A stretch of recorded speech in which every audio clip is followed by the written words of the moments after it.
Несколько месяцев назад Эльвира Кумшуева обнаружила в молочной железе уплотнение. Начала нервничать, давление, и сама себе ее обнаружила. Она как опухоль, в виде опухоли. Я не думала, что она так опасна. Близкие Эльвиры Ханым настояли, чтобы она прошла обследование. В мае месяце я обратилась к врачу, и он сказал, что нужно все-таки ехать в областную, то есть или Херсон, или Симферополь. Так как в Симферополе у меня есть родня, поэтому родные люди, я обратилась сюда. Здесь сдала анализы, ждала их. Оказалась злокачественная опухоль. Я и УЗИ делала, маммографию делала, трепан-биопсия. Врач мне сказал, нужна по-любому операция и лучевая терапия.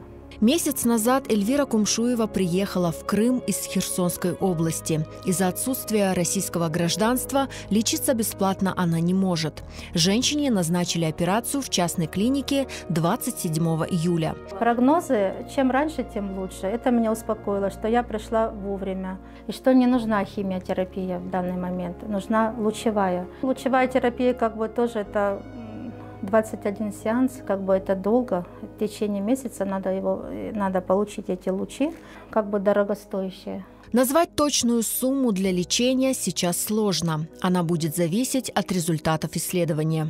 Во время операции, пока человек находится под наркозом, они делают еще исследование, гистологическое исследование. То есть, возможно, что-то еще, кроме лучей, могут назначить.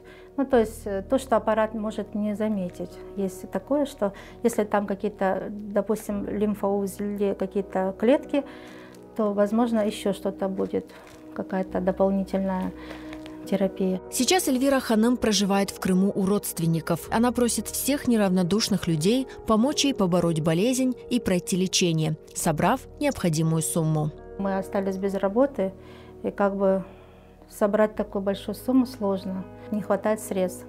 И родственники, соседи, хорошие друзья, все мне пришли на помощь, но очень дорогостоящее лечение. Такая болезнь, она не любит время, не ждет. Чем дальше мы тянем, тем хуже, будет сложнее и дороже обходиться все.